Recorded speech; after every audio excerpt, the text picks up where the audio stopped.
É uma alegria estar com vocês novamente.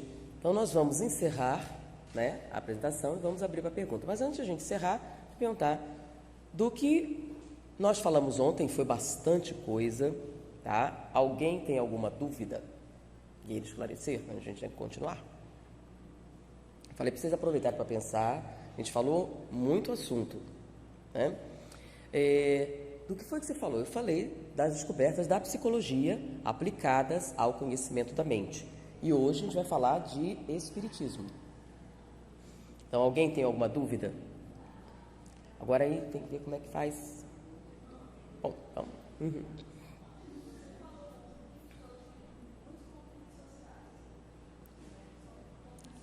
Não, olha, só quando você fala conflitos sociais, a gente está pensando em sociologia, né? Psicológicos.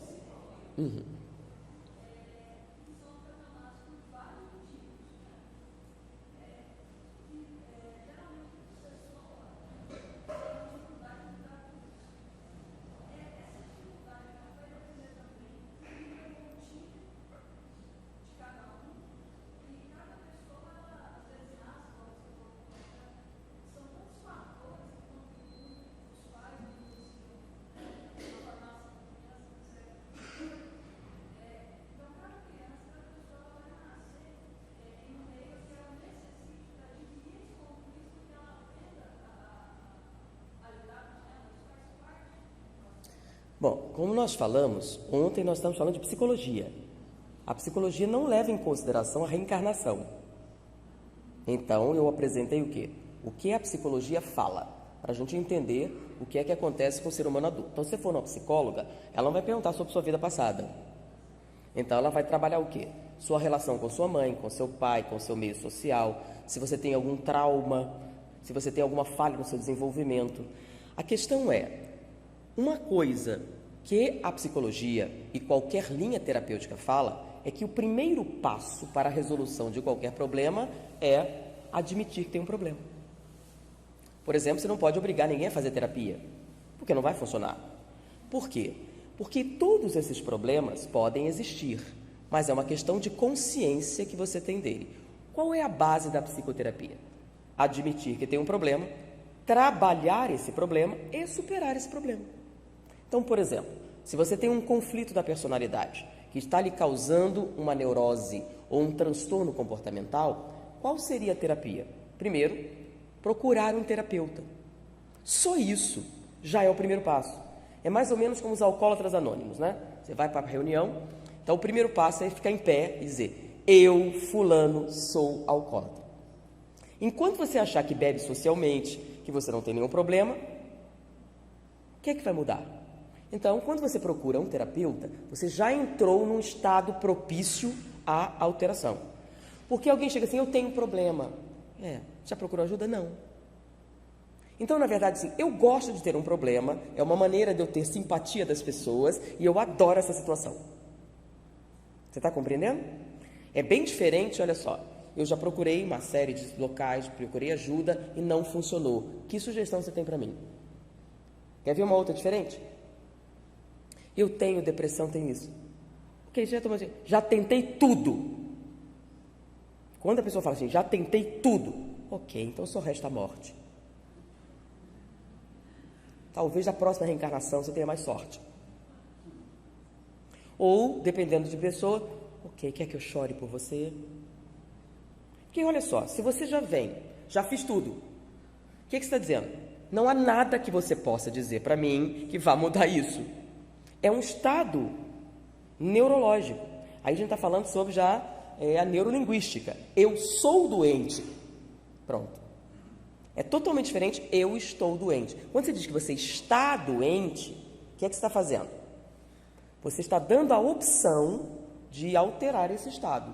Mas quando você diz eu sou doente, não há nada que alguém possa fazer. Então, tudo o que nós falamos, tá, é para explicar o que existe. Como a gente desfaz o que existe? Primeiro, toma conhecimento que ser agressivo não é um traço de caráter. É uma resposta que você dá a uma situação. E que você tem a opção de escolher não dar essa resposta. Por exemplo, você tem uma vida infeliz no seu matrimônio. Por quê? Às vezes nós discutimos muito. Por que vocês discutem muito? Porque ele não faz o que eu quero. Então você errou na escolha, certo? Você não queria um marido, queria um escravo. Infelizmente, você não vai poder atender mais essa demanda porque a escravidão foi proibida no Brasil. Ok? Então, ele não faz o que eu quero. Ok, por que você exige que ele faça tudo o que você quer? O que é um compromisso? Significa mútua adequação das demandas. Você tem uma demanda, ele também. Quer dizer, demanda assim, você quer alguma coisa, ele também. Ok, dá para conciliar isso? Se são irreconciliáveis, essa é uma das justificativas do divórcio, lembra? Diferenças irreconciliáveis. Mas se você não se interessa em se divorciar, o que você vai fazer? Você vai adequar suas demandas, correto? Eu vou ceder aqui, você cede ali. Eu cedo aqui, você cede ali. É o que você vai fazer, por exemplo, numa terapia de casal. Às vezes a terapia é útil. A gente se perdeu tanto que não sabe mais explicar por que faz as coisas. Você briga. Aí pergunta, por quê? Não sei. Ah, eu briguei por causa do copo na mesa. Você teve um ataque histérico por causa de um copo na mesa. É proporcional? A sua raiva é proporcional ao acontecimento? Não, então tem um problema aí. Aí ele te agride também, por causa, coisa assim. É proporcional? Não. Então, se não é proporcional, então vocês têm um problema. Se vocês não sabem qual é o problema, então ele está no nível psicológico. Se você não resolver seu problema, a briga não vai acabar nunca. A não ser que você faça o quê? Se anule totalmente. Eu vou ser submissa para sempre. Ok, você finge que é. Você vai ficar feliz? Não, você vai desenvolver uma erisipela, uma doença, um problema, porque você está fazendo o quê? Reprimindo sua raiva. Não é essa sugestão que você está fazendo. Algumas pessoas acham que o aspecto religioso é o quê? Submissão total. Não, não é a proposta espírita. Reprima todos os seus sentimentos, reprima toda a sua raiva e que você vai ser feliz. Tá? Isso é um pensamento até em algumas religiões. Submissão. Não é essa a proposta espírita. A proposta espírita é o quê? Porque se você... eu vou ficar casado até o fim, que eu tenho que levar essa mala, esse fardo, esse karma, porque se não for até o fim... se você fizer isso, vai ter que voltar. Porque a ideia não é levar o karma até o fim. É você superar. Você está entendendo? Então, a raiva, você vai superar a raiva. Por que você está com raiva? É justificada essa raiva? Aliás, existe raiva justificada? Vocês estão compreendendo? No momento em que você faz esse nível de compreensão, você supera. Que é a proposta terapêutica. Então, vamos lá. Vocês estão em conflito. Vamos descobrir o que é a causa? Aí você começa a trabalhar isso e começa a colocar as coisas devidas proporções. E no momento em que você se livra das bagagens a mais, você vai notar que você parou de brigar. Por quê? Porque o copo você releva, né? O copo na mesa não é tão assim. Então, você está realmente brigando por causa do copo? Não. Ele está brigando por causa da toalha? Não. Aí quando você descobre que não é isso, e coloca os motivos reais, aí você pode resolver. Porque o que é que resolve um problema? Correto? É muito complicado? Bem simples. Você tem que falar bem alto para todo mundo ouvir.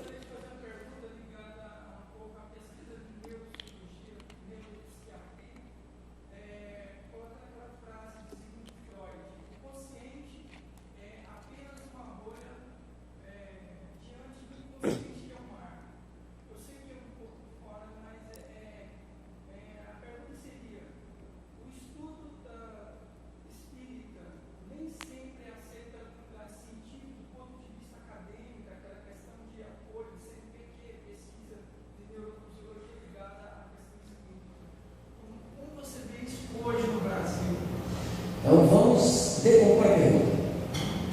Neurologia não tem nada a ver com o inconsciente. Nem nenhuma pesquisa de neuropsiquiatria tem nada a ver com o inconsciente. O inconsciente freudiano, se é esse que você está falando, não é o psicológico, porque quando você fala a palavra, lembra o conceito de definição? Inconsciente tem mais de uma definição. Você tem a biológica, a psicológica e a freudiana lá, a psicanalítica. Então, o inconsciente de Freud, tanto que o nome é teoria psicanalítica, O que é uma teoria psicanalítica? O que é uma teoria? Você tem uma possibilidade teórica que atende a algumas situações, mas você não tem certeza absoluta, tem? Então, por exemplo, onde fica o inconsciente? Qual sua localização exata? Você sabe que tem escolas diferentes. Por exemplo, a psicanálise é uma e o comportamentalismo é outra. Então, e eles acreditam em coisas diferentes. E os dois trabalham a mente. Você está entendendo? Então, inconsciente e neuropsiquiatria não tem nada a ver. Por quê? O que a neuropsiquiatria faz? Psiquiatria é uma coisa, neurologia é outra. Aí eles juntaram. O que é neuropsiquiatria? É quando você estuda a anatomia cerebral e aplica a conceitos psiquiátricos. Por exemplo, esquizofrenia. Esquizofrenia era considerada um transtorno mental, tá? Então, quem é que cuidava disso? O psiquiatra. Epilepsia era um transtorno cerebral. Quem cuidava disso era o neurologista. O que aconteceu? As coisas começaram a se misturar. Hoje, a esquizofrenia não é uma síndrome mental, e sim neurológica. Várias coisas que eram mentais agora são neurológicas.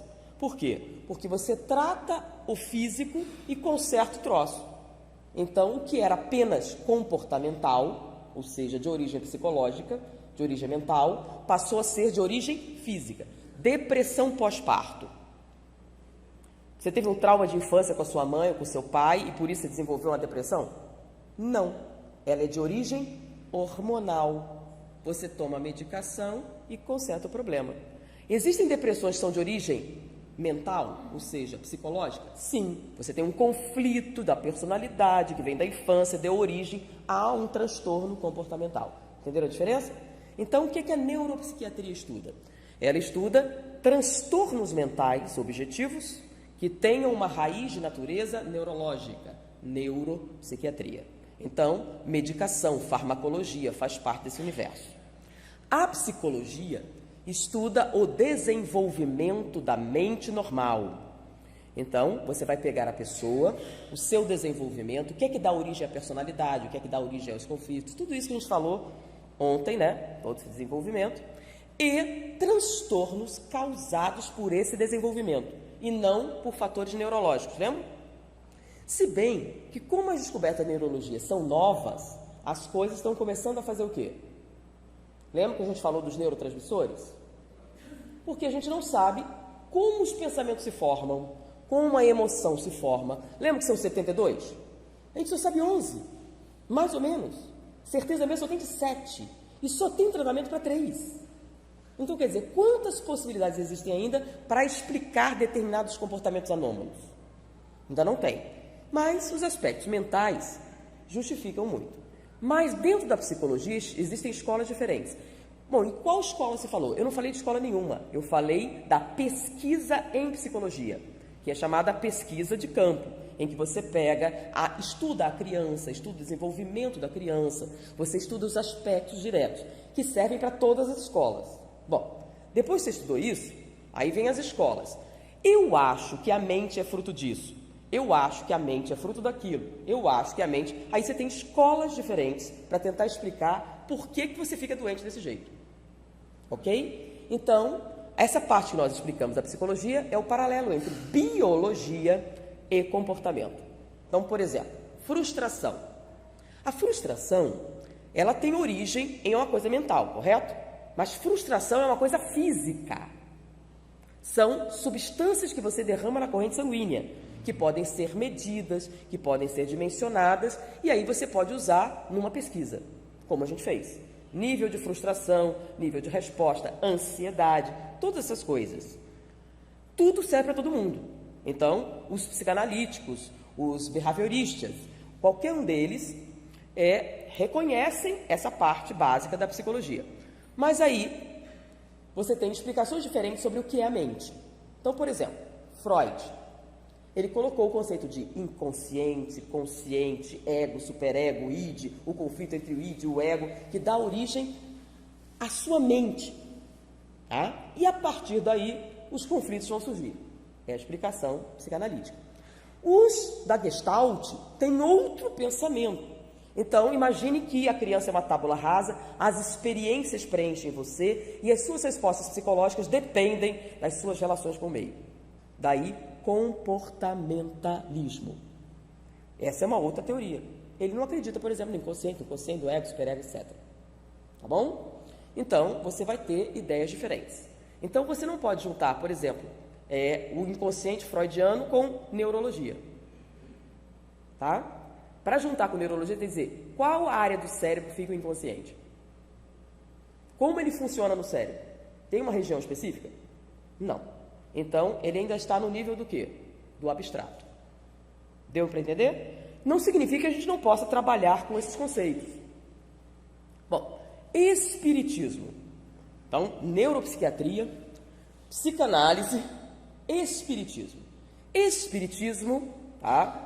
É um conceito que vem do seguinte, é uma filosofia. O que significa uma filosofia? É um questionamento a respeito do conhecimento, tá? Baseada na existência do espírito, na imortalidade da alma, na comunicabilidade dos espíritos, etc. Então, a partir desses conceitos, você desenvolve uma ideologia, uma estrutura de pensamento, uma filosofia baseada nisso. Bom, os aspectos científicos da doutrina espírita são: espírito existe mesmo ou é invenção? Então, quando você fala com o espírito, você tem 3 possibilidades. Você está alucinando, você é esquizofrênico, tomou drogas, por isso você está alucinando quimicamente, ou pode ser real. Ok? Então, você teria que testar essas possibilidades. Um grupo grande diz que é alucinação, você é um maluco. Outro diz que é uma fraude, que você está inventando isso para ganhar alguma coisa. Tá? E existe a possibilidade que seja real. Tá? Nós teríamos que testar as 3 possibilidades com relação ao espírito. E daí, se provar que todo o resto da estrutura funciona. Compreendeu? Bom, se todo o resto da estrutura funciona, aí a gente vai usar esse material para explicar o que a psicanálise, o que o behaviorismo, etc., não explicou. Que é os aspectos reencarnatórios, etc., esse que você perguntou lá no início, que nós não falamos. Foi? Ok. Só tem que falar bem alto do que eu ouvi. Quando a pessoa tem o conhecimento do conflito, parece que o mais complicado é você não saber por que tem esse comportamento, tá agindo, está com raiva. Você sabe o que lhe causou essa raiva, então conhece o fato da vida real que lhe causou esse sentimento, que por isso briga por causa do copo, por exemplo, só que não consegue superar, resolver, e pior, geralmente a pessoa justifica o mau comportamento do presente devido ao fato passado. Como é que faz para ajudar essa pessoa? Olha só.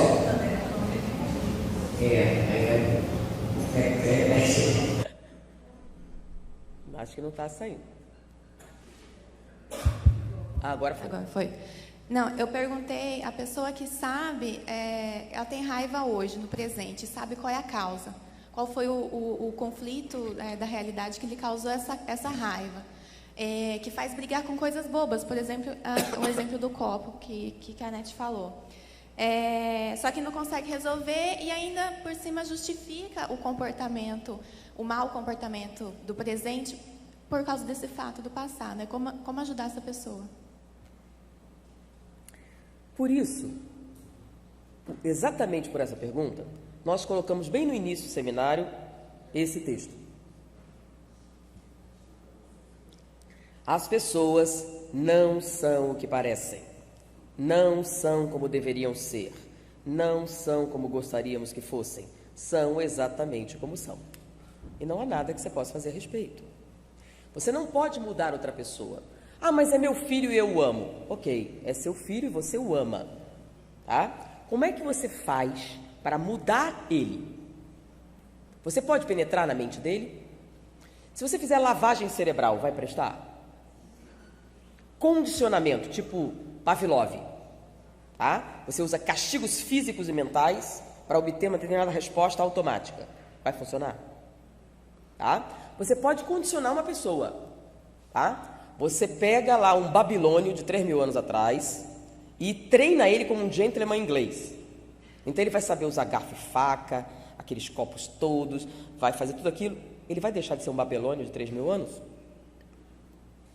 Então, no momento em que os seus instintos aflorarem, ele vai virar cavaleiro inglês ou vai ser um babilônio? Então, aparências enganam. Então, você tem um psicopata que parece um lorde. Com licença, por favor.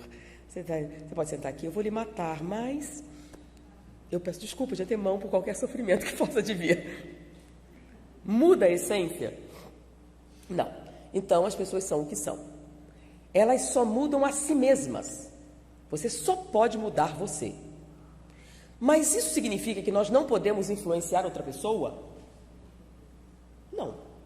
Você pode influenciar outra pessoa. De que maneira? Sendo você.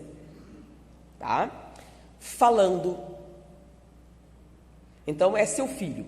Bom, aí você tem uma vantagem sobre o desconhecido, né? O seu filho tem a obrigação de lhe ouvir até uma certa idade. Então, se você se utiliza das vantagens que ele está subordinado a você, você pode discipliná-lo, então você vai usar alguns recursos que a mãe tem, mas mesmo assim, ele muda se quiser. Ele pode se submeter às suas regras até fazer 18 anos e tchau, mãe. E vai para a vida dele e você não vai poder mais fazer nada. Deu para entender? Agora, se você estabelecer com ele laços afetivos, entendeu? Que é uma interdependência, porque as pessoas ficam viciadas em amor, em carinho, em afeto. Você está entendendo? Aí você vai ter uma ponte para manter o seu contato com ele. Mas mesmo assim, ele só muda se quiser. Então, se você consegue estabelecer laços afetivos, você pode motivá-lo a mudar. Eu queria cair na gandaia, mas minha mãe é tão legal, eu não queria desapontá-la. Aí ele segura seus instintos por amor a você. Esse é o motivo. Então, a ascendência emocional promove a mudança. É dele a decisão. Tá? Ele pode achar que os vícios são mais interessantes do que seu afeto. Mas ele tem que ter essa opção. Porque se você não der nada, ele não tem nada para escolher, tem? Então, o que é mudar? Você vai escolher entre opções que te oferecem. Se você não tem nenhuma opção, nenhuma escolha, então você vai oferecer opções. Então, por exemplo, ele tem determinados instintos. Se você convencê-lo que é mais vantajoso dizer a verdade do que mentir, que é mais negócio fazer uma determinada ação do que outra, ele pode usar a razão dele e pensar, poxa, eu tenho vontade de me dar bem, mas vai dar mais vantagem fazer isso. Funciona também? Sim, funciona também. É o que a gente usa no ensino normal das ciências. Você pode usar, tá? Então, a técnica pode ajudar? Pode. A emoção pode ajudar? A emoção motiva e a técnica é eficaz. Aí, mais adiante, se é um adulto, é uma decisão exclusivamente dele. O que é que nós podemos fazer? Dar o exemplo. Então, por exemplo, vocês têm um problema. Você faz parte do problema? Ele não quer participar? Diz, eu vou participar comigo. E aí você trabalha e diz o que está fazendo. Aí você começa a mudar. As pessoas não são burras, elas começam a ver. Qual a mudança? Qual a vantagem? O que é que você ganhou com isso? Você se tornou uma pessoa muito melhor. Ah, eu não quero ficar para trás, também quero melhorar. Você está entendendo? Isso se é um casal, você está falando. Porque a gente faz terapia de casal às vezes, e você tem alguém que quer e alguém que não quer. Você não pode obrigar o cara a querer. Você está entendendo? Ok, ele está indo, aí você começa. Então, ele não quer, você faz você. Aí o que acontece? Você cresce. Eventualmente pode acontecer de vocês não terem mais conexão, mas eventualmente, que é o que acontece na maior parte das vezes, porque a conexão inicial era a afeição. Teoricamente, se você casou por amor e não por dinheiro. Tá entendendo? Lembram? Isso tudo só vai funcionar se vocês se casaram corretamente. Peraí, que história é essa de corretamente? Se você se casou com a aparência de uma pessoa, você já sabe quando é que seu relacionamento termina. É ou não é? Ele tem um prazo de validade. Se você casou com dinheiro, também. Tá entendendo? Mas se você casou com a pessoa, aí não. Tá? Então, partindo do princípio que você tem um casamento realmente. Aí você cresce. Normalmente o que acontece? Eu não vou ficar para trás. Cresce também. É o que acontece na maior parte das vezes. Estatisticamente é eficaz. Tá? Então, mesmo que os dois não queiram, se um quiser e mostrar a eficácia do seu crescimento pessoal, o outro vai atrás. Porque, olha, coisa boa todo mundo quer, né? Então, eu tenho aqui um produto para vender. Gente, olha, vocês precisam ter isso. Aí você vai perguntar, para que eu quero isso? Não é assim? Vocês não conhecem esse produto. Tem esse produto aqui, um Blop, tá? Tem aqui um Blop para vender. Aí, vocês têm que comprar. O bicho é caro. Aí você vai dizer, mas no meio da crise, você quer vender um Blop que eu não sei o que é, nem para que serve. Vocês vão comprar? Não. Então, para eu vender o produto, eu vou ter que dizer, o que é um Blop? Para que ele serve? Qual a vantagem que você vai ter em adquirir? Sim, mas é caro demais. Ok, mas qual o custo-benefício? Quais as vantagens? Você está entendendo? Então, aí você... um negócio bem legal, eu quero um Blop para mim. Então, no crescimento, é a mesma coisa. Você cresce, tá? Aí ele começa a ver qual ganho você teve. É vantajoso eu crescer também. Ora, crescer junto. Entendeu? Então, eu não vou fazer terapia porque ele não quer. Não, eu não vou melhorar porque ele também não quer. Se ele não quiser, eu também não quero. Significa o quê? Que você já, lembra? Já fiz tudo, não há nada a fazer. Então, esperar o próximo da encarnação. Deu para entender? É uma coisa bem lógica. É que a gente cria fantasmas, coisas assim, quando é bem simples, tá? Então, lembra, quando um não quer, dois não brigam. O problema é que a gente fala, mas pouca gente acredita nisso. Se você introjetar o conceito, vai funcionar. Então, isso é muito importante quando você está falando de psicologia de qualquer coisa. Não há nada que você possa fazer para mudar outra pessoa se ela não quiser. Mas eu não faço nada? Sim, você faz. Você vai tentar motivá-la a mudar. Você vai exemplificar as vantagens da mudança. Você vai vender uma ideia. Você vai vender a ideia de que progresso pessoal é uma coisa muito legal, vantajosa, que faz você ficar mais interessante, mais bonito, mais feliz, ou mais sucesso. E a gente já viu mais magro, etc. Então, eu também quero isso. Aí a pessoa compra. Se a gente pensar assim com os filhos, com os cônjuges, etc., é mais vantajoso para você. Porque a gente cria um sofrimento enorme por causa da expectativa, né? Você quer que ele faça isso, aí não faz, meu Deus, estou sofrendo. Você está sofrendo sozinha porque quer. Porque está esperando de outra pessoa um negócio que ela não pode lhe dar. Porque não faz parte do nosso universo. Está entendendo? Então, qual é a única coisa que você realmente pode fazer? Crescer como pessoa. Tá? Agora a gente sabe que quando a gente cresce, tudo em volta parece crescer, né? É porque é o seguinte, você tem um terreno bem árido, aí você começa a irrigar aqui, não tem jeito, acaba vazando, vai vazando, aí começa a plantinha aqui, daqui a pouco você vai ver que em volta tem um monte de coisa. É mais ou menos isso. Ok? Basta lá,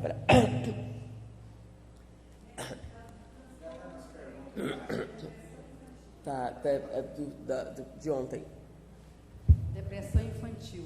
Se diagnosticado na infância, tratar... Agora a questão é tratar corretamente, né? Pelo que nós vimos ontem, essa questão dos neurotransmissores, a gente vê que às vezes tem profissionais que não têm nem ideia disso, né? Se tratar corretamente da infância, há possibilidade dessa depressão acabar? Quando as pessoas falam isso, é muito complicado. Remédio na infância. Tá? Por que é complicado o remédio na infância? É o mesmo problema de anticoncepcional para adolescente. Você está entendendo? Vamos lá. Você é adolescente, tem 12, 13 anos e quer iniciar sua vida sexual, mas não quer engravidar. Aí você toma anticoncepcional. Você não engravida, mas faz uma destruição sistemática no seu desenvolvimento. Por quê? Porque você está imaturo e vai jogar um monte de hormônio no meio de um processo de desenvolvimento. Vai dar problema? Vai. Deu para entender? Então, você tem um cérebro em formação e joga um monte de química ali. O que acontece? Então, o remédio com criança é sempre extremamente complicado, porque não existe remédio sem efeitos colaterais. Então, por exemplo, antidepressivo. Você está com depressão, aí você toma um antidepressivo. Você é um adulto, tá? Vamos lá, você tem 25 anos. Teoricamente, você já aprendeu a ler, já aprendeu a escrever, as coisas básicas da racionalidade você já desenvolveu, não foi na escola? Agora, você tem 8 anos, está aprendendo essas coisas, toma um antidepressivo. Isso vai diminuir sua acuidade mental, vai diminuir sua velocidade de raciocínio, então você vai ficar lento na escola, vai ficar atrasado. Você está entendendo todas as consequências? E vamos lá, você fica atrasado na escola, é adolescente, conflito, bullying. Vocês estão entendendo? Então, medicação na infância tem que ser uma coisa muito bem raciocinada, pensada e avaliada. Nesse caso, quanto mais for possível uma terapia comportamental, é mais vantajoso. O problema é, dá trabalho. E hoje em dia a gente está vendo a lei do melhor esforço. Dá um calmante, cala a boca desse moleque e pronto. Mas e quando o terapeuta já indica o psiquiatra infantil? Olha só, Guilherme, cada caso é um caso. É uma questão de diagnóstico. Tem centenas de crianças com diagnóstico de hiperatividade que não tem nada disso. São crianças mal educadas. Vamos lá. Você pega uma criança mal educada e dá um Lexotan para ela. O que acontece? Um Valium, beleza. Ela é daquela bem, dá um Valium. O que vai acontecer? Ela vai sentar e vai ficar ali. Para o professor é maravilhoso. Para a avó, que tem que tomar conta também, ele fica lá, dorme bastante, fica na TV, não estraga nada, não destrói. É maravilhoso. Está entendendo? É um Valium que ela precisa? Não. Ela precisa de disciplina. Ela precisa de educação. Ela precisa de uma série de coisas que ela não tem. Vocês estão entendendo? Então, é mais vantajoso dar um remédio. Vai cala a boca e acabou. Você está entendendo? Então, tem um monte de crianças que estão com diagnóstico de hiperatividade. Não, quer ver outro diagnóstico de hiperatividade que não é nem falta de educação. Ela é muito educada, tá? Em casa tá. E aí, vai para a escola. Por quê? Você cria a criança. Você já pegou cachorro? Você vai criar um cachorro. Aí prende ele num espaço bem estreito, tranca e só solta em determinados períodos. O que acontece com o cão quando você solta? Você está entendendo? Então, você tem um apartamento de 60 metros quadrados. Aí você faz uma sala de estar e gasta ali uns 8 mil reais, branco, com sofá de couro, faz aquela coisa cheia de decoração, aquela coisa bem linda. Sala de visita, para você receber suas visitas, certo? Aí você tem todo aquele negócio e tem o quarto das crianças. E ele só pode ficar no quarto, porque não pode estragar a sala. Vai que ele pisa no sofá e estraga. Aí você mantém ele preso em uma área de quanto? 4 metros quadrados? Nem tanto, né? Menos, 3 metros quadrados. Então ele fica ali. E ali tem o guarda-roupa, a cama, etc. O que ele pode fazer ali? Pode jogar videogame e ver televisão. Ficar na internet. Mais nada.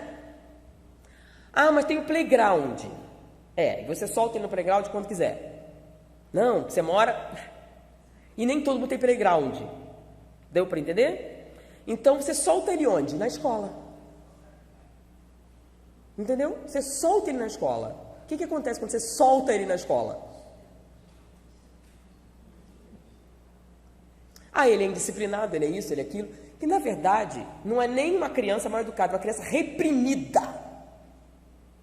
Então, você reprime assim e solta. Agora toma conta você. Graças a Deus, ele veio do problema. E deixa o professor se virar. E os medicamentos da linha holística, a homeopatia, não podem atuar? Todas as coisas que eu falei são comportamentais. Qualquer remédio é o quê? Atalho. É um atalho irreal.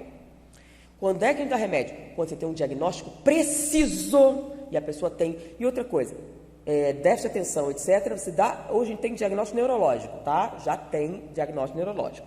Então, é caro, é difícil, tudo bem. Mas se é seu filho, eu sugiro que você tenha um diagnóstico preciso. Tá? Antes de dar medicação de qualquer natureza. Qual o exame que tem no diagnóstico neurológico?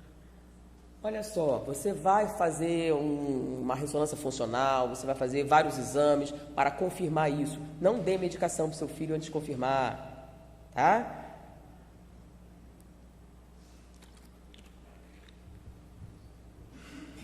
A criança... Agora, olha só. Olha, eu falei de déficit de atenção, mas vamos falar uma coisa mais triste, né? Depressão na infância. A criança está com depressão. Você deu esse diagnóstico, ela tem um comportamento depressivo. Pode ser outra coisa. Pode ser abuso. Mas ninguém quer saber que sua criança foi abusada. Prefere que ela seja deprimida do que ter sido vítima de um predador sexual. Ou de um abuso físico ou mental. Você está entendendo? Muitas crianças com diagnóstico de depressão foram abusadas pelas babás. E vocês estão cansados de ver na internet aqueles dramas das filmagens. Então, você tem uma posição maravilhosa, tá? Seu filho com carinho, contrata uma babá e você deixa ele com ela. Nem todo abuso deixa marcas no corpo. Tá? Então, você abusa da criança sem deixar nenhuma marca. Você acha que isso não vai ter nenhuma consequência? Então, ela está deprimida. Ok. Você está com ela todo o tempo? Onde ela esteve? O que aconteceu? Você está entendendo? Porque um quadro comportamental tem consequências. É claro que existem crianças com síndromes, mas se ela já tivesse nascido com isso, é mais facilmente ela ser autista do que outra coisa. Se fosse um déficit cerebral, tá, que se manifesta com 6 anos, já tinha manifestado. Então você já teria isso aqui. Então, de repente, ela surge com um quadro depressivo muito... Pensem nisso. As crianças são sensíveis. E ela não vai chegar para você, eu estou me sentindo angustiada. Não, ela não vai fazer nada disso. Ela vai esquecer tudo, reprimir tudo, mas se for demais... E o pior, lembram do gorila? Lembram do gorila? Lembram da negação? Lembram da fuga? Vamos lá, qual é a abertura que você dá para o seu filho dizer que ele foi abusado sexualmente? Você nem fala sobre esse assunto. Não faz parte do seu universo. Você não fala de coisas difíceis com seus filhos. Então, ele não vai falar. Compreendeu? Então, pense muito bem. Então, peço a segunda, terceira, quarta, 10ª opinião, não tem problema. Antes de pensar num transtorno químico ou neurológico. Porque se é neurológico, aparece no exame. Se é químico, também vai aparecer na funcionalidade cerebral. Porque entenda o seguinte, o ser humano, ele tem uma atividade muito mais complexa do que a criança. Vamos lá, ela tem 6 anos. Ela tem a mesma atividade cerebral de um adulto? Não. Então, se ela tiver um transtorno comportamental grave, como a depressão, quando você fizer o exame funcional, você vai ver diminuição de atividade em certas áreas. É esse o diagnóstico, por exemplo, déficit de atenção, TDAH, essas coisas todas. Então, você tem alteração. Bom, se você tem uma alteração comportamental acompanhada por uma alteração funcional, já existe uma grande possibilidade de realmente ter alguma coisa física associada. Deu para entender? Mas se não tiver, é comportamental. Se é comportamental, tem um motivo. Se tem um motivo, você tem que ir atrás. Foi? Nem falei de obsessão. Nem precisa, né? Já tem muito % de outras coisas. Mais alguém? Bom dia a todos. Osho, que é um líder espiritual, ele prega o amor livre. O amor entre as pessoas, inclusive o amor sexual. A gente estava falando sobre a questão sexual e crianças e adolescentes. Qual a sua opinião sobre a melhor educação a ser dada a essas pessoas no momento em que há uma transformação tão grande com relação a gêneros, com relação a conceitos e preconceitos? Primeiro, vamos começar o conceito, o amor livre. Quando a pessoa fala amor livre, lembra de conceito e definição? Nós falamos. Você está falando de fazer sexo com todo mundo, sem nenhum compromisso? Eu digo exatamente, seguir os desejos. Ok. As pessoas comparam muito o ser humano com o animal. Por exemplo, o macaco bonono. Então, a gente tenta justificar determinados comportamentos humanos pegando os primatas, certo? Bom, os primatas também comem seus filhotinhos. É uma coisa que eu já falei. E aí, a gente deve comer nossos filhotinhos? Faz parte de ser um primata. Então, o que acontece? As pessoas usam a comparação animal quando interessa e esquecem quando não interessa. Então, apesar de nós termos como origem primatas, nós não somos primatas. Nós tivemos uma escolha diferente.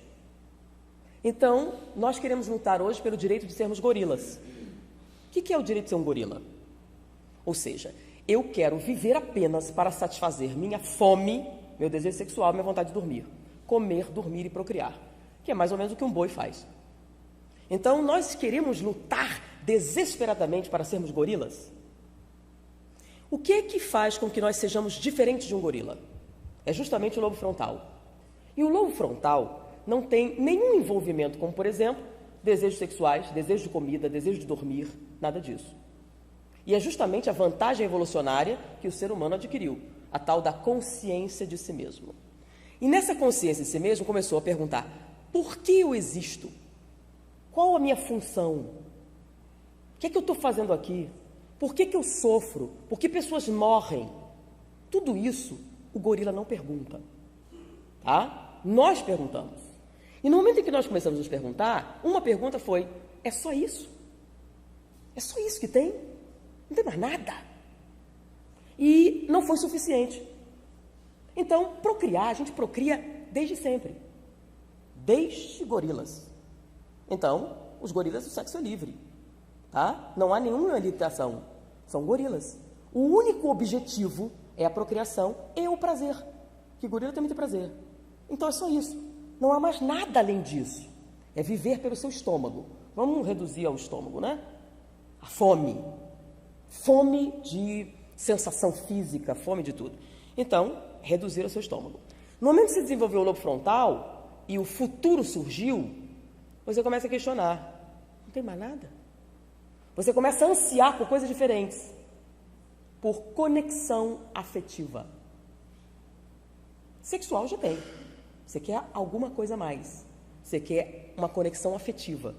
Você quer segurança emocional. Você quer coisas que são totalmente abstratas. Você está entendendo?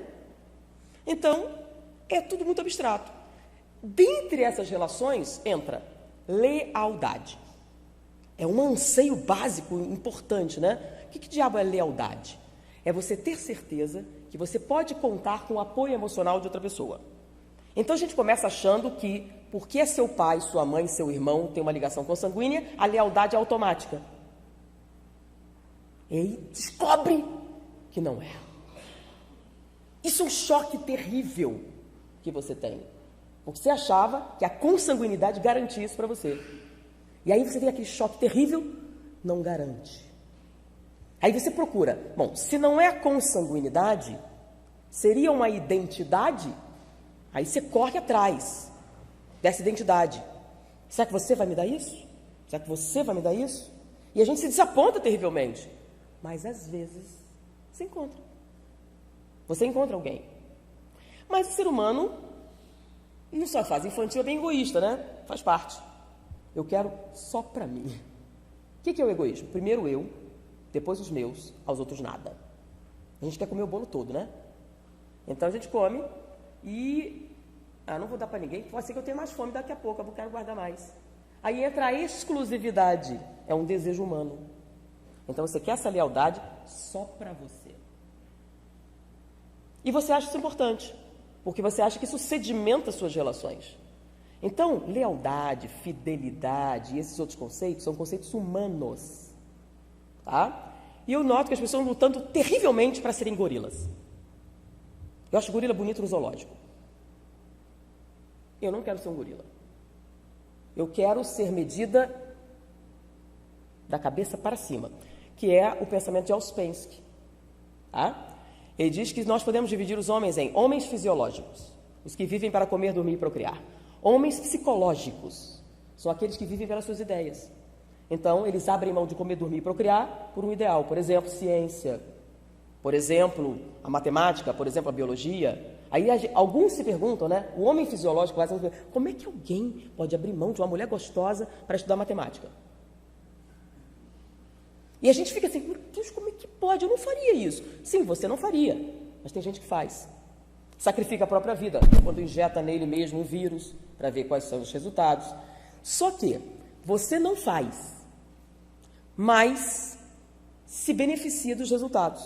Por exemplo, iPhone, vacina, remédio. Então, você deve essas coisas a pessoas que abriram mão do seu prazer fisiológico por um prazer psicológico, que é a evolução. Agora, tem mais além. O próximo estágio é o homem espiritual. Porque o homem psicológico, ele atende seus desejos fisiológicos, tá? Mas para ele a ideia é mais importante. O homem espiritual é aquele que a sua vida não é importante. O que é importante é a humanidade. São todas as pessoas. Então, ele abre mão de qualquer coisa para o bem-estar de todo mundo. É uma dimensão totalmente diferente. Porque é o cara que não tem medo de morrer. O homem fisiológico tem muito medo de morrer. O homem psicológico tem medo de morrer relativamente, a não ser quando ele esteja esquecido no meio das suas ideias. Mas o homem espiritual não tem medo de nada. Porque para ele, a vida dele não é importante. Ele transcendeu o biológico. Tá?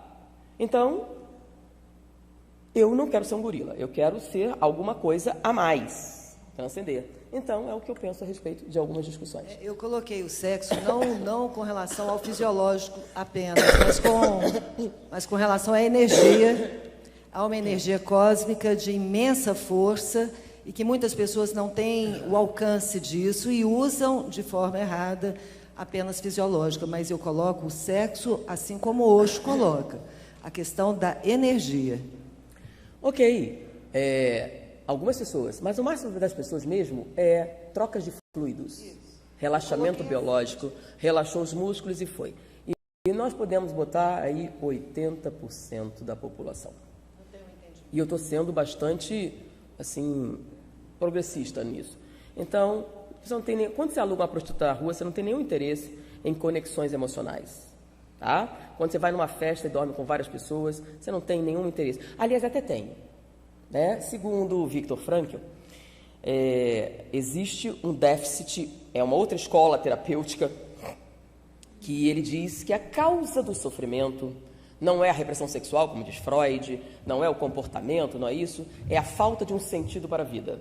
E que uma resposta natural a essa perda é a coisificação. Como você não tem um sentido na vida, você tem dificuldade de fazer conexão emocional com as pessoas. Mas a gente continua sendo animal, então você passa a usar as pessoas. Um reflexo dessa coisificação, tá? Desse estado de perda de sentido, é o aumento da quantidade de relacionamentos sexuais em detrimento da qualidade. Então, em vez de qualidade, você quer quantidade.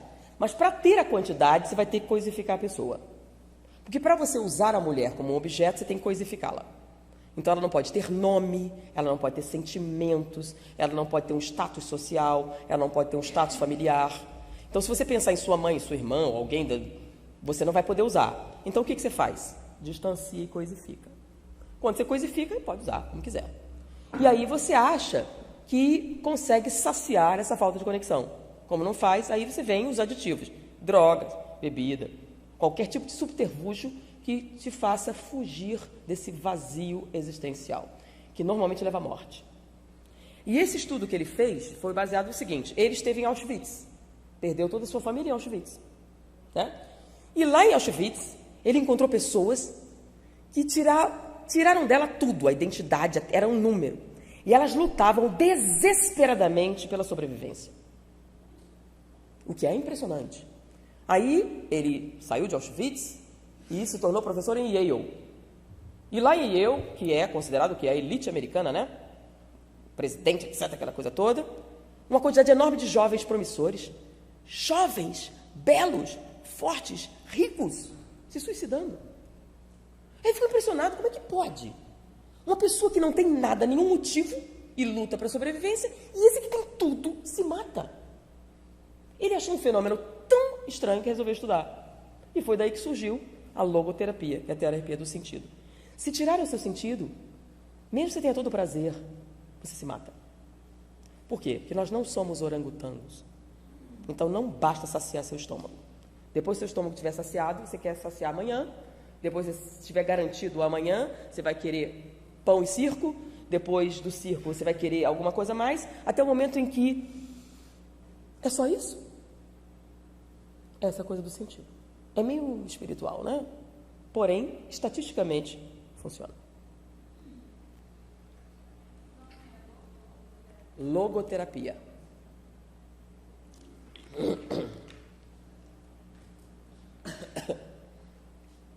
Pronto? Ok. Só uma pergunta aqui, Anete. Mais uma. Oi. Bom dia a todos, diletos irmãos. Meu nome é Valfredo. Anete, parabéns pela brilhante capacidade de síntese nas suas exposições argumentativas, sempre com coesão, coerência científica nas suas explanações. É uma virtude admirável pela quantidade de informações expostas para as nossas reflexões. Então, sobre essa temática do comportamento, é bem óbvio que a complexidade da mente, ela ainda é um mistério, né, e um enigma para as inquietações, as investigações realizadas pela ciência contemporânea. Diante disso, o nosso comportamento ele está condicionado ao meio, como dizia Rousseau no seu compêndio Contrato Social, mas isso nós sabemos que é um estereótipo, pois a formação integral do homem é um somatório de toda a vivência do homem, né? Neste plano agregado aos conteúdos espirituais que trazemos. Então, eu queria fazer duas perguntas de cunho da mente e de comportamento. Com relação à mente, quando a gente lê um livro hoje no presente, nós captamos a ideia central e tudo que o livro quer dizer. Passados 2 anos, a gente volta nessa mesma leitura e vamos ver que a expansão, né, intelectual, você consegue obter mais conteúdos dentro dessa nova leitura que a gente faz. Então, eu queria que você explicasse um pouco sobre esse mecanismo e esse processo. E uma outra, emendando uma casadinha, 2 em 1, sobre o comportamento, quando a gente visita asilos ou visita hospitais e você conversa com essas pessoas, você vê principalmente numa cadeira nova, né, que a medicina criou, que é a cadeira de tratamentos paliativos, no qual a pessoa está na fase terminal, né, de doença. Então você consegue, de forma de senso comum e de forma bem empírica, você consegue perceber que aquela fase terminal existencial da pessoa, quando ela fala dos seus comportamentos anteriores, você vê quando a pessoa é boa, ela tem um certo crédito, você vai perceber que ela tem uma diminuição do sofrimento. Isso de forma empírica. Então, eu gostaria que você comentasse um pouco mais sobre essas duas questões.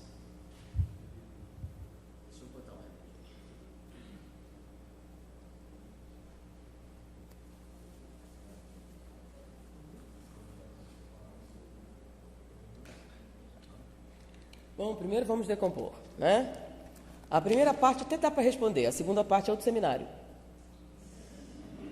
Sobre a reencarnação, sobre perdas, ganhos, etc., merecimento, justiça divina. Nossa, é um seminário inteirinho. Tá? Você está perguntando a justificativa para o sofrimento, etc. Tá? Bom, a primeira parte com relação ao comportamento, né? Aí as pessoas fazem associação, sociologia, etc. Bom, teoricamente nós somos espíritas. Então a nossa avaliação da realidade fica um pouco diferente. Então, você pega Rousseau e vários sociólogos, antropólogos, e você pega a filosofia. Uma coisa é que a criança é uma tábula rasa, é um troço vazio que você preenche com experiências. Isso era um pensamento comum. Como a gente viu que não dava certo na experiência prática, porque gêmeos idênticos têm respostas diferentes, aí começaram a colocar, tem alguma coisa ali, tá? E hoje em dia, esse alguma coisa que tem ali é genético, tá? Então, você não é raso.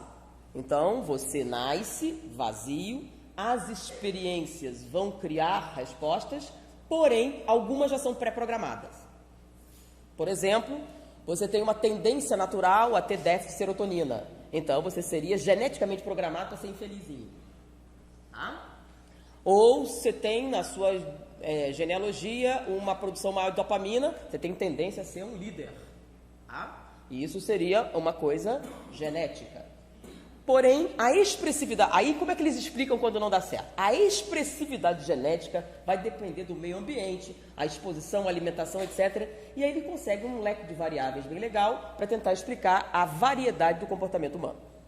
Tá bom? Até aí estava bem legal, até Jeffrey Schwartz chegar e falar da neuroplasticidade. Aí dançou. Por quê? Porque todas essas colocações que você fez dependem de alguma coisa externa. Se você não for exposto a um elemento, você não adquire um negócio. Tá? Então, se você não for exposto à violência, você não sabe qual é a sua resposta à violência. Se você não for exposto ao amor físico, você não sabe a sua resposta ao amor físico. Tudo isso é o que o pessoal estava falando. Aí Jeffrey Schwartz falou o seguinte, analisando neurologicamente. A gente tem uma rede neural, né? Você tem uma estrutura neural. E, realmente, cada experiência que você tem, através dos seus sentidos, visão, audição, tato, etc., que é de onde você vai tirar todos esses contatos, né?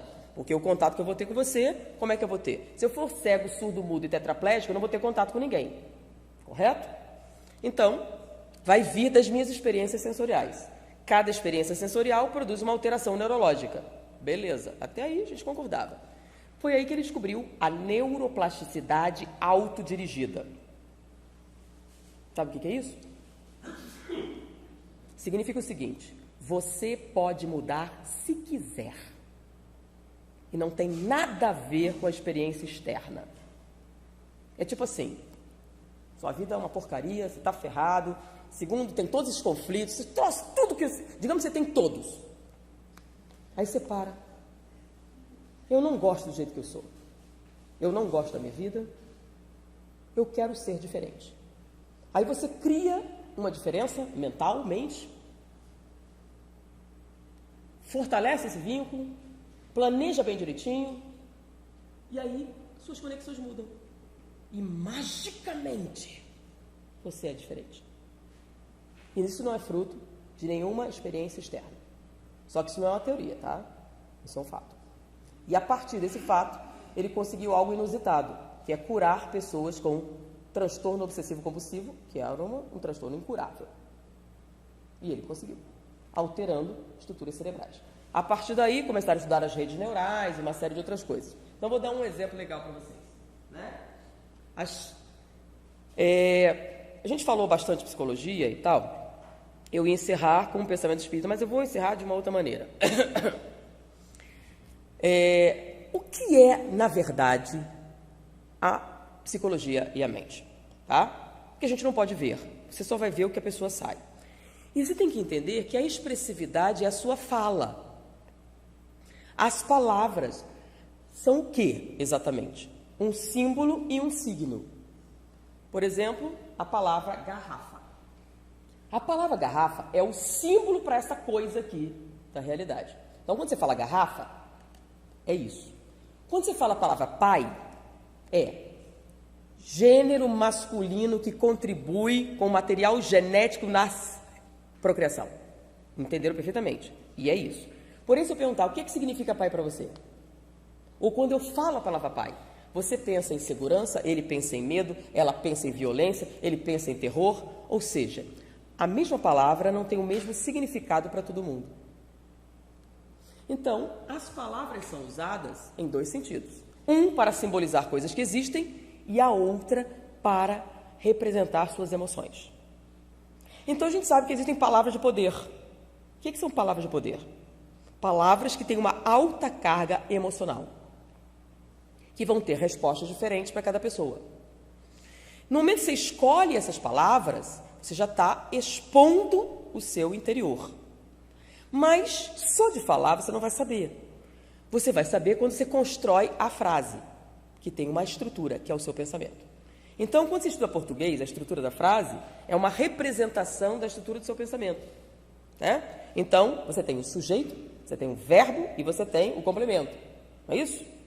Então, o sujeito é quem é o agente da ação. Isso acontece no seu pensamento. Sou eu, são os outros, é todo mundo, quem é? Então está dentro de você. O verbo, qual é a ação que está sendo feita?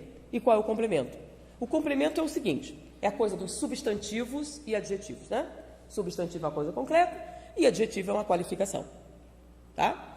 O substantivo, como representação concreta, ele tem alguns significados associados, mas são os qualificativos que maior carga emocional apresentam. Foi? Então, vamos mostrar emocionalmente como isso se representa, tá? Se você é uma criança perfeitamente normal, lembra? Não sofreu nenhuma privação, nenhum daqueles problemas que a gente escreveu, e você pergunta, o que é isso?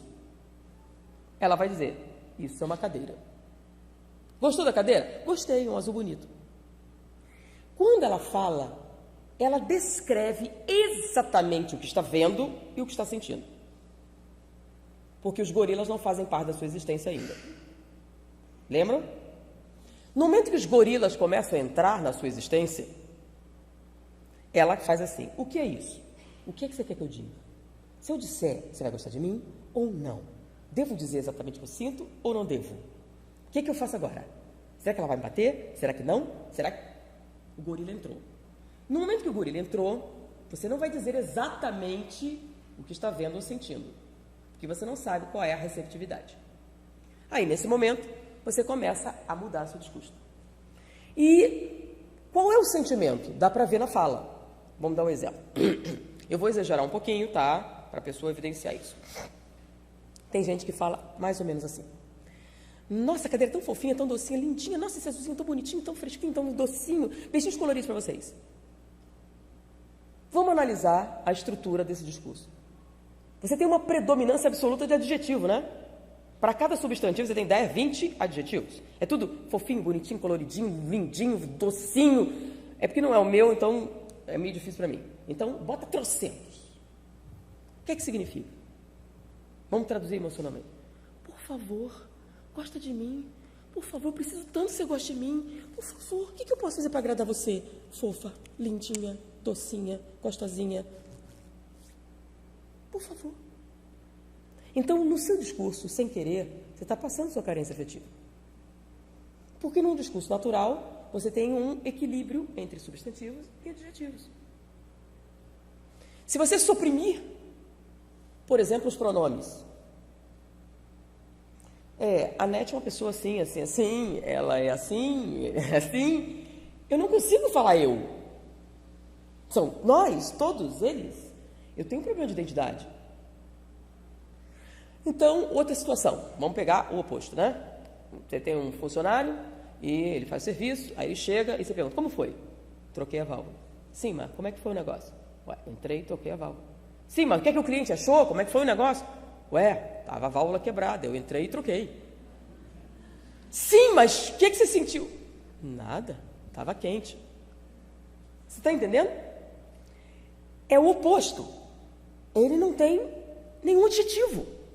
Vamos forçar a barra. O que você achou? Pô, carro, roda de liga leve, motor de toda cilindrada. Gostou ou não gostou? Pô, carrão. Ele não consegue usar um adjetivo. Né? Ele já está expressando emocionalmente. O quê? A mesma coisa. Carência afetiva.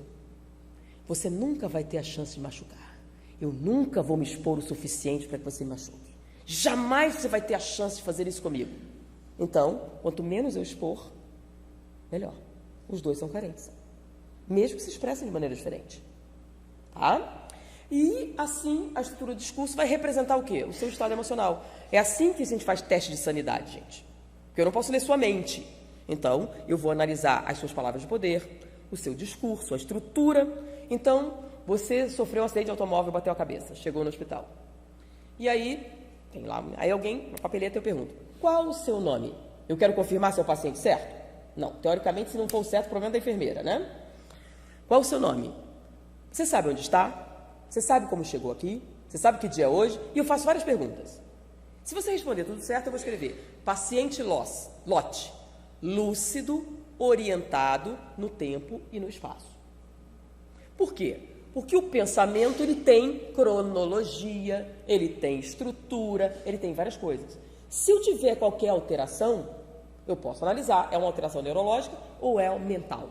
O que é esquizofrenia? Esquizóide, fragmentação. Na esquizofrenia, com o diagnóstico corretinho, você não tem nada. Você fragmentou tudo. Não tem cronologia, não tem estrutura, não tem identidade, não tem nada. Você não tem coerência no discurso. Já numa psicose, por exemplo, você tem coerência no discurso, mas o conteúdo está alterado. Que diabo é o conteúdo? É quando você sai do português, lembra? Você começa estudando a palavra, a estrutura substantivo, verbo, etc. Depois, sujeito, verbo, predicado. E aí você vai para a redação. Lembra da redação? Então, o que o parágrafo contém? Introdução, desenvolvimento, conclusão. Nosso pensamento é assim sempre. Que diabo é isso? Isso é bom e isso é bonito. Então, você faz um desenvolvimento. Então, é o conteúdo do seu discurso. Se você tiver tudo preservado e o conteúdo alterado, significa o quê? Lembra que nós contamos aquele caso do professor de cálculo 3? Ele é professor de cálculo 3. Ou seja, o raciocínio dele está direito? Um esquizofrênico, tá? Deteriorado, pode ser professor de cálculo 3? Pode como, filha? Como é que eu vou dar aula de cálculo 3 para você? Deu para entender? Então, você tem a estrutura do seu pensamento preservado, está tudo funcionando direitinho, tá? Porém, você acha que a CIA pôs um chip na cabeça de algumas pessoas e fica vigiando, e você tem que tomar cuidado, porque eles estão perseguindo você, tem câmeras por toda parte, e você anda de maneira, porque eles estão sempre vigiando você em todas as partes. Tá? Então, se ele não falar isso, você vai saber que ele tem um problema? Falando com ele, todo o discurso dele é coerente, a não ser quando ele diz que todo mundo tem um chip da CIA na cabeça. Deu para compreender? Ou que ele é Jesus reencarnado e ele veio com a missão na Terra de salvar as pessoas todas. E vai te salvar na raça. Então, ele tem uma alteração no conteúdo, é o que a gente chama de delírio. Compreenderam todas as dimensões? Essas alterações todas são representadas por alterações estruturais. Então, começa com uma alteração emocional. Agora, vamos lá. No que você analisa as palavras de poder, o resultado, ele não pode ser analisado exclusivamente pela palavra. Tem que ter o contexto. Por exemplo, se eu pego uma criança criada num lar de classe média e uso a palavra polícia, terror, etc., ela tem uma resposta. Se eu pegar uma criança de Sarajevo, refugiado de guerra, a resposta é outra. Significa que ela é anormal? Não. Ela tem uma resposta normal ao estresse que ela viveu. Tá? Então, ela consegue lidar com isso? Sim. Então, é uma pessoa saudável. Então, mesmo que a resposta dela seja emocionalmente diferente dessa daqui, as duas são crianças saudáveis, mentalmente. Ok? Mesmo que elas sejam sob estresse. Então, não basta analisar uma única coisa. Então, você tem a estrutura formal, neurológica, você tem a estrutura do discurso, que é o desenvolvimento da língua normal, e você tem o contexto em que você está inserido. Tá? É o tal do social, etc., as influências, etc. Bom, e o espiritual? É que você tem tudo certinho, às vezes falha. Como assim falha? É quando você tem uma resposta comportamental alterada que, teoricamente, deveria vir de um trauma.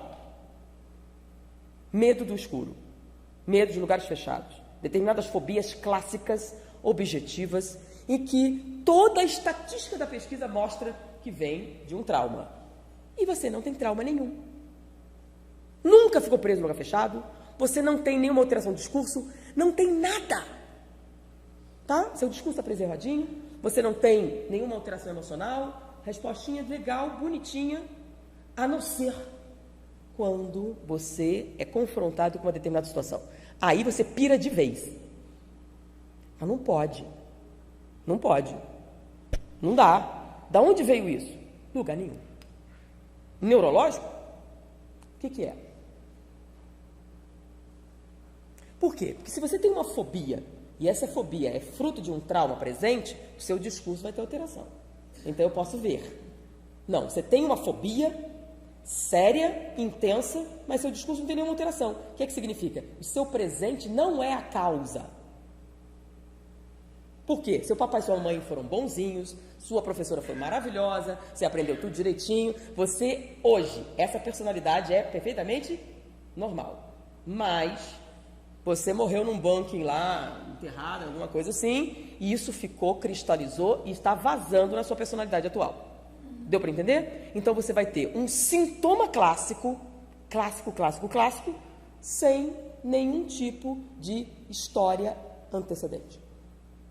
Porque tudo que você sente tem um antecedente, tá? Lembra? Causa e efeito? Então, para todo efeito, você tem uma causa. Então, se você tem um problema familiar, trauma com a sua mãe, vai aparecer no seu desenvolvimento. Lembra? Palavras, dura, tudinho. Não tem, mamãe é boa. Tem nada. Então, vai ser o desenvolvimento da criança normal. Então, você vai ter um discurso normal. A não ser que alguém tente botar você no escuro. Aí você surta. Teoricamente, quem tem esse problema teria também o quê? Os antecedentes. Não tem. Então, já existe uma possibilidade. Alguns, né, os materialistas de carteirinha, dizem assim, é um dano neurológico que prova que talvez Freud tenha certo e que o consciente tem um lugar no cérebro. Então, tem um lugar no cérebro que dá fobia disso. Ou seja, nós somos apenas um monte de peças montadas. Foi mal montada e dá o defeito. Você está entendendo? Eu acho mais difícil aceitar essa explicação do que reencarnação. Noutra vida, você foi enterrado vivo e esse troço vazou aqui agora. Tá bom? Foi agora? Anete, minha pergunta é mais técnica a respeito dos CDs. Tá? Mas, primeiramente, eu quero te agradecer, muita gratidão pela sua presença aqui, que você é uma pessoa muito especial mesmo, ajuda muito, esclarece muito. Eu trabalho com massagens, técnicas de massagem, e eu já faço um pouco uso de áudios, a Lois Rey, alguns, e dá muito resultado. Só que o seu CD, ele é meta, né, hipnose. Então, assim, no caso de pessoas que têm crise epilética, provavelmente não. É contraindicado. Mas essas coisas, assim, que a gente sabe que tem, déficit de atenção, afeta também ou... Não. O que impede, impossibilita é qualquer dano neurológico, por exemplo, disritmia, epilepsia e perda auditiva. Perda auditiva. Porque ele usa a propaganda subliminar via auditiva. Se você tem déficit auditivo, por exemplo, menos 30%, menos isso, não vai funcionar. Você tem que ter 100%, ou se é déficit, é igual. Por exemplo, você tem um déficit de 20% igual, simétrico. Aí não tem problema. Agora, se você tiver perda parcial, aí não funciona. Ok. É porque é muito importante. E dá muito resultado. Eu comprei ontem, achei maravilhoso assim, o que eu vi. Muito bom. Era só isso mesmo. Muito obrigada. Gratidão, viu, pela sua presença. Obrigada a vocês. Não é mérito meu. Pois é.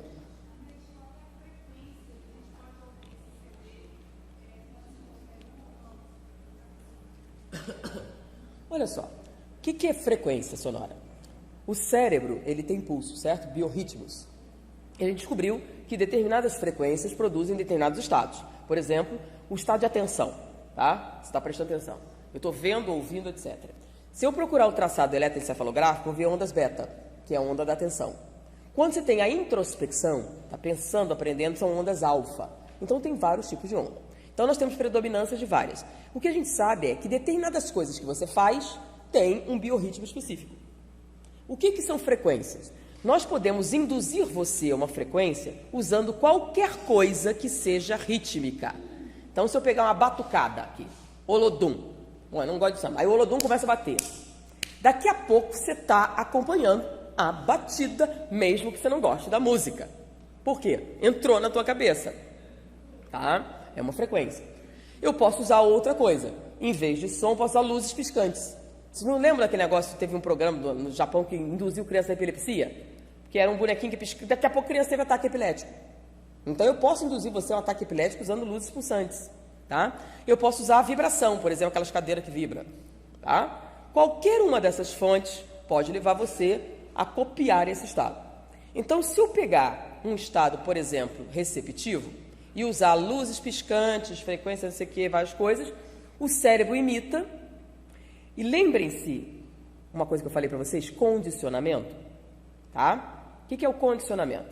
Nós estamos tão condicionados a dar determinadas respostas emocionais numa presença cerebral, lembra? Eu sou doente ou eu estou doente.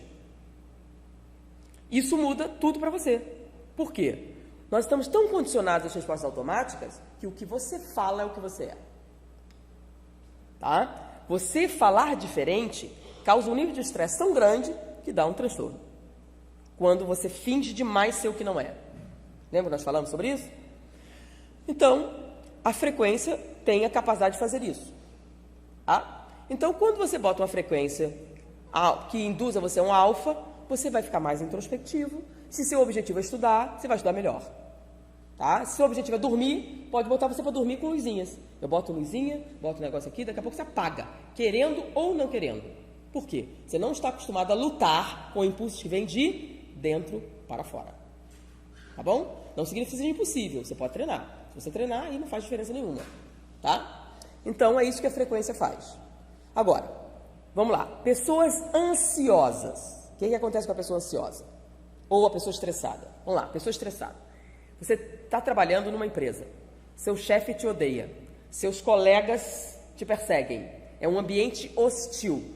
Você não vai pedir demissão porque você ganha um bom dinheiro e está numa crise. E você faz o quê? Veste um sorriso na cara e resiste.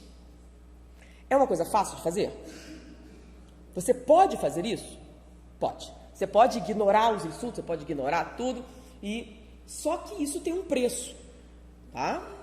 Você vai ter que manter 100% de atenção todo o tempo. Você não pode ficar mole, porque senão eles te pegam. Então, você tem que estar sempre prestando atenção. O cara fala com você, o que significa? Então, o tempo todo de atenção. Isso é um gasto muito grande. Aí você resolve não tirar férias, com medo de alguém estar no seu lugar. Aí você fica 4 anos trabalhando direto, sem férias. O que vai acontecer? Você está numa sobrecarga sensorial. Então, você vai dar um pane, um crash.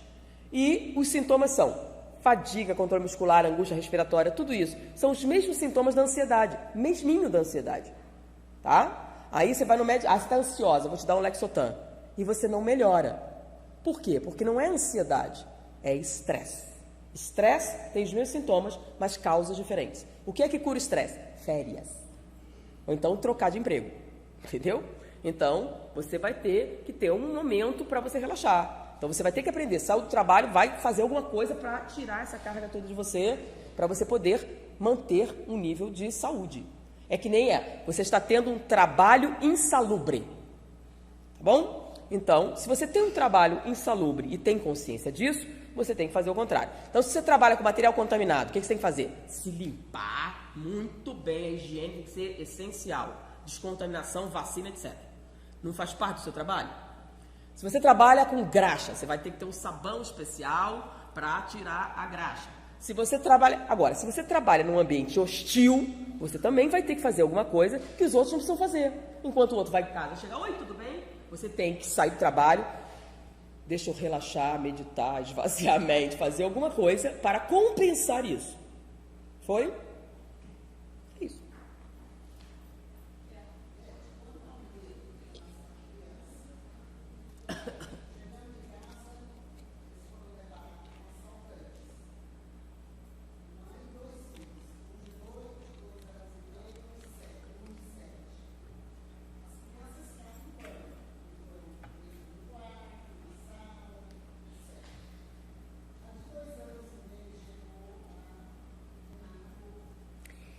É que esse é um caso bem específico.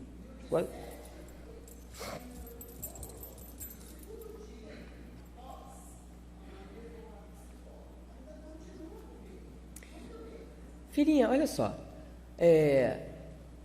Vou dar um exemplo. Eu tenho plano de saúde. Quando meus filhos ficam doentes, eu normalmente vou para um hospital-escola. Aqueles bem horríveis que as pessoas odeiam, né? Eu vou para o hospital-escola para ter um diagnóstico. Depois que eu tiver um diagnóstico, aí eu vou no plano de saúde. Por quê? O estudante de medicina está altamente motivado a saber o que você tem. Faz parte do seu aprendizado. Ele está desesperado para acertar. Se ele não conseguir acertar, o professor vai chamar o professor. Professor, vem cá, eu não estou conseguindo. O professor tem que mostrar serviço na frente do aluno. Então, ele vai estar totalmente motivado a te dar a resposta certa. Tá? Bom, o hospital-escola não tem recurso, não tem coisa nenhuma para você tratar. Beleza, mas os diagnósticos são maravilhosos. Então, se você sabe exatamente o que essa criança tem, aí você vai no plano de saúde, que é o quê? Plano de saúde que visa o lucro e não saber o que você tem. Ele quer economizar em exame, quer economizar em tudo. Então, por exemplo, vai fazer pré-natal. Você tem direito a 3 ultrassom. Não interessa 3 ultrassom. Nesse meio tempo pode ter mudanças? Pode. Então, o ultrassom não é uma ferramenta para um diagnóstico. Deu para entender? Então, o cara do plano, ele quer diminuir os custos o máximo possível. Porque se ele pedir muito exame caro, ele é descredenciado. Outra coisa, quanto maior gabarito tem um médico, mais caro ele cobra. Então, o plano de saúde dá preferência a médicos com menos poder de barganha. Aquele que cobre menos. Então, são os menos competentes. Com algumas exceções daqueles planos caríssimos, que não é o que você tem. Então, eu pego meu filho, levo no hospital escola. O que ele tem? Tem isso. Exatamente? Não tem nada. Beleza. Aí vou no plano de saúde. Eu quero isso, isso, isso. Ah, mas vamos ver. Ah, pode fazer. Eu já sei o que ele tem. Deu para entender? Então, a mesma coisa em psicologia, a mesma coisa em todas as áreas. Então, não está funcionando, o que você faz? Procura outra opinião, procura outra pessoa, procure alguém que seja eficaz. Você está entendendo? Agora, infelizmente, a psicologia está tendo uma crise complicada. Porque tem várias escolas. Lembra? Você falou da psicanálise, behaviorismo, etc. Alguns dos seguidores dessas escolas já não são mais cientistas, são religiosos. Sabe? É quase uma religião. Então, se você chegar no meio freudiano e falar qualquer coisa, não, mas Freud disse, é como se fosse Deus que disse, e a Bíblia. Então, a estatística, dane-se a estatística, dane-se o resultado, dane-se tudo. Você tem que seguir o protocolo, porque era assim que tinha que ser. E aí, algumas escolas se tornaram tão tradicionalistas que se opõem a qualquer tipo de adaptação. Então, hoje em dia, você não quer ficar 10 anos fazendo análise para melhorar a sua fobia de avião. Você quer um troço rápido. Então, as chamadas terapias breves, baseadas em resultados, estão ficando na moda. Neurolinguística, isso aqui, tem isso, aquilo, porque promete um negócio rápido para você. Tá bom? Você até pode. Contrata um hipnoterapeuta para conseguir um negócio rápido. Mas lembre-se que se você der um resultado bem rápido, você pode ter um efeito colateral depois. Você tira esse sintoma, aparece outro, tá? Talvez até mais complicado. Então, você tratar a raiz ainda é importante, tá? É que nem alguma pessoa trata os sintomas, mas não a causa. Foi? Então, tem várias terapias que têm eficácia a curto prazo. Você quer um resultado rápido de um determinado comportamento? Consegue. Porém, com o passar do tempo, você pode regredir ou aparecer outra coisa. Foi? Mas não estou negando que resolver seu problema rápido é uma coisa maravilhosa. Concordo. Tá? Então, não está funcionando, você tem o direito de procurar outro profissional, procurar outra coisa. Tá? E eu sugiro que procure. O psicólogo não funciona. Então, a psicologia inteira não funciona? Não. Ele segue uma determinada escola, talvez não seja compatível com você. Tá? Então, o que está acontecendo? Como muitos psicanalistas se cristalizaram na resposta, ele já não atende todo mundo, atende problemas específicos. Então, você se dá bem com a psicanálise, outro não se dá nada, não fiz nenhuma diferença. Aí você procura outro tipo de terapia. Tá bom? É uma coisa específica. Filhinha, é uma coisa muito específica. Você está entendendo? Eu não sou adivinha nem médium. Então, eu não vou poder dizer o que aconteceu exatamente. Eu sei os sintomas. Se você sofreu um processo traumático, você tem que tratar. Crianças precisam de acompanhamento no fator traumático? Sim, porque as crianças têm a tendência a introjetar os negócios. Você foi assaltada, sequestro relâmpago. Aí você chega, amiga, foi um sequestro. Aí você extravasa tudo, bota tudo para fora e supera. Criança não faz. Tá? Você até poderia, se você tivesse outro nível de educação. Então, aí a ajuda terapêutica é mais eficaz. Você está entendendo? É por isso que a gente diz, se eu for um fenômeno traumático, procura um profissional para ajudar. Bom, gente, deixa eu dar um intervalo, até porque eu estava numa gripe fortíssima e pneumonia. Então, eu tenho que dar um tempo para dar uma tossidinha. Então, vamos dar um intervalo assim... 15 minutos, pode ser? Opção 20? 20 minutos, tá? E a gente volta.